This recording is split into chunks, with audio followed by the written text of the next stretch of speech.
Monday Pathlings, I'm Spin Pixie, and I'm your host today, and this week we are talking about magic. My topic in regard to magic is witchcraft in government or politics, and I'm going to try and get through this before iMovie crashes on me. It's been being a total pain in the butt this morning, so let's go ahead and get into this. I wanted to cover as much as I can in a brief period because I don't want this video to get too factful and dry. So all links that I used for this topic are going to be in the description. And if you have any questions, feel free to ask them on Friday or leave them in the comments, and we'll talk about them on Friday in the weekly wrap-up. So without further ado, let's get started. So when beginning this journey, one of the first questions I asked myself was, who were the witches throughout history? Well, the answers that I got back were that witches were healers. They were cooks, they were midwives, they were herbalists, doctors, or shaman, and they were also slaves. Furthermore, witches were held on the council of kings and the military and sought out to predict the battle outcome or to provide rituals of recovery to the fallen army or just after defeat. Now, why might society have turned on these women who were helping birth their babies and cleanse their homes and providing counsel? Well, a couple of the things that I've come up with in regard to this question are that men were afraid. Men were afraid of women with knowledge who had the knowledge of herbs that society didn't quite understand yet. Society was very afraid of the supernatural, and herbs possessed a sort of supernatural power that was not understood. It was really before the advent of science came into play. Also, if a woman was particularly attractive or promiscuous, she was thought of as a witch because they were thought to have made a pact with the devil to lure men to their doom, basically, and lead them astray. Another reason that I thought that witches might have been turned against was because they had status in the community. Perhaps their husband had left them property and money, and they were widowed. So after answering these questions, I decided to get into the actual topics. And the first one that I'm going to go ahead and talk about is the Inquisition, which lasted from 1227 to 1834. So yes, 600 years, 6 whole centuries of tyranny and torture. So basically, the Inquisition began in 1227 when heretics, or people who were accused of heresy, were rounded up by the Roman Catholic Church and stripped of all of their worldly possessions and liberties. So what happened was you're getting things together for dinner, or you're spinning wool for your clothes, and the Roman Catholic Church appears at your door accusing you of being a witch because someone who maybe didn't like you or somebody you upset has accused you. So what would happen after this is that you would be taken from your home. Immediately your home would become a ward of the Catholic Church, and all of your possessions would be taken, and this was justified because they had to pay for the investigation into your heresy. So essentially they took everything from you so that they could accuse you, and whether or not you were found a witch, it didn't matter. All of your possessions were lost.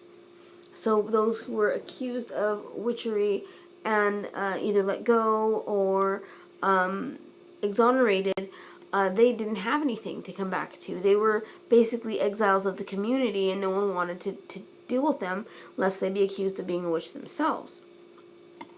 So there were some people who were let go, but they ended up succumbing to the streets, basically having to beg for food and try to scrounge water, things of that nature, but no one wanted to help them. In 1244, the Council of Arbonne ordered that in sentencing of heretics, no husband should be spared because of his wife, nor wife because of her husband, and no parent spared from helpless child.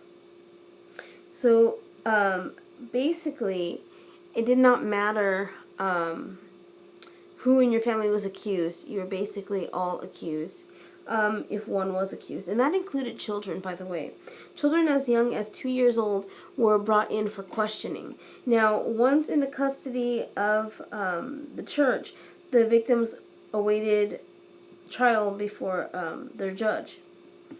And then when they stood in accusation as being accused in front of the judge, they were given questions that were designed to basically make them guilty. They were worded so calculatedly that the accused didn't understand them and, ended up incriminating themselves without even understanding the questions they were being asked.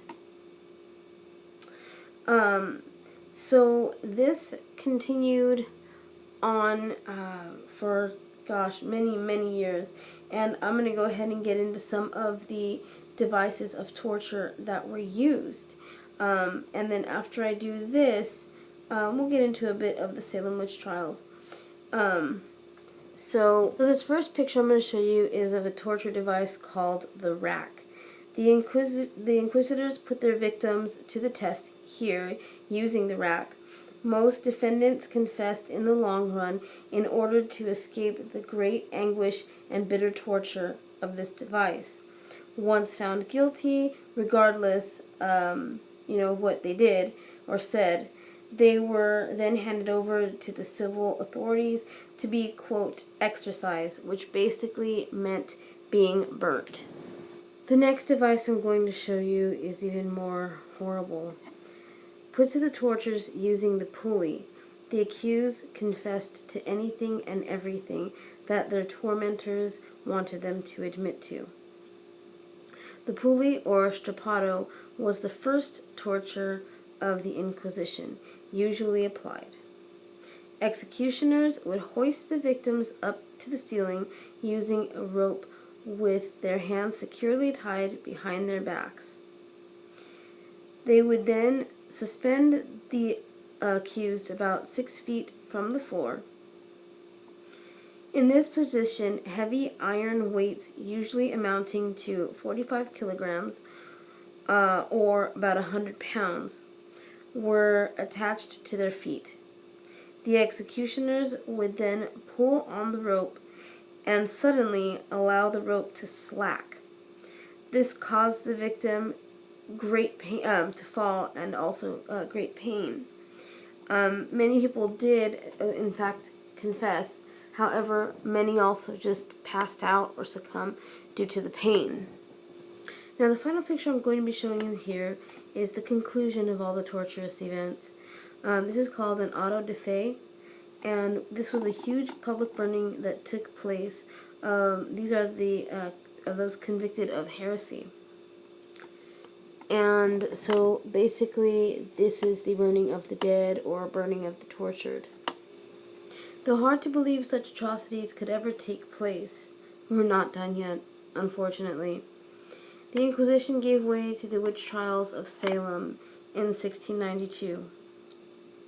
Now in Salem, there are a couple of things that may have started the witch trials, one of which may have been a game played by the house servant Tituba and 2 ministers' daughters, in which they cracked a raw egg in water.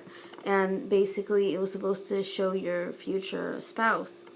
But one of the girls claimed to have seen something ominous within the glass, and her and her sister began to go into convulsions and fits, basically. Therefore, Tituba was accused of being a witch, and that's one of the stories. Another one of the stories was that the Black Plague had begun to cause a hysteria, and people thought that it was a curse beset on them by the devil himself. So anyone who was not within the church, or anyone who was accused of heresy, was then tried and hanged or burnt. During the Salem witch trials of 1692, nearly 200 people were convicted of being witches. 14 women and 5 men were hanged in Salem from a place known as Gallows Hill. In September of 1692, jails were overcrowded with the accused. As many as 200 were packed into prisons, and these trials spread to about 24 outlying villages. It is believed that many were convicted and 17 in total were hanged. After the executions, bodies rotted in the open air as the guilty parties were deemed unfit for a Christian burial. There are many theories as to why the witch trials took place. Another one, I mentioned a few of them earlier. Another one is basically a dispute, a large dispute within the town that saw either families or neighbors pitted against each other, with one side of the factions being the accusers and the other side as being the accused. I mean, because after all, what better way to get rid of your neighbor than, of course, to accuse them of heresy? Now, no matter what your standing in the community, no one was spared from being accused of witchcraft. Whether you were a beggar or a servant or a slave, you know, you were not spared, especially in those days. Now, the Salem witch trials abruptly ended when I believe it was the governor's wife who was accused of being a witch. And then the powers that be at the time were like, oh no, this cannot happen. You know, if the governor's wife is accused, then we're going to have to do all this stuff and then society's going to crumble. Excuse me. And there will be chaos and disorder. And so the witch trials were abruptly halted. But not... So now let me get back real quick to my point about slavery. I can speak in this video about three slaves or servants that I read about in one of the articles that I found, which was really interesting. Excuse me. Now, there were three servants that I'm going to speak about, and they were not given surnames. They were basically identified by their origin. That is to say, for example, Tituba was described as, or was named in this article as Tituba the Indian, and then there was Mary Black, and finally Candy Negro. So basically they were not worthy of surnames or allowing to keep maybe their surnames if they had them where they came from. So a lot of what I read in this article basically said that they didn't, of course, have anyone to speak for them, really. In the case of Candy, I believe it was, she said that her mistress, who brought her from Barbados, taught her witchcraft. And I believe Candy and Mary both displayed their puppets and showed the power of their puppets, supposedly, in regards to being able to be effective on people. Tituba never showed any such artifact, but they were all, in the end, they were pardoned. I believe one of the witches, one of the accused women was pardoned due to being decreed as an ignoramus. Like, seriously, these were some of the pardons given. Or basically there were too, for lack of a better terminology, they were too stupid, too worthless to be able to really set about doing harm on anyone. So they were basically just let go. And then one of them was the owner of the servant would not pay her court fees. So she was basically sold to someone else who would pay her court fees, and then took her home, basically. It was such a sad time, like such a deplorable time. And these atrocities lasted so long. I cannot imagine anyone living for 600 years of this kind of treatment and subjugation. And I really wanted to go ahead and get into witches in the military in this particular video, but it will have to probably wait till another video because I'm already running very long and I don't want you guys to become bored, to be honest with you. I find this topic to be very relevant and full of interesting facts. But when I'm just sitting here talking to you guys, it can become really dry. So a lot of this I'm going to go in more in depth on in the weekly wrap-up. So until then, have a wonderful week, and I will see you next time. Many blessings and thanks for watching. Bye-bye.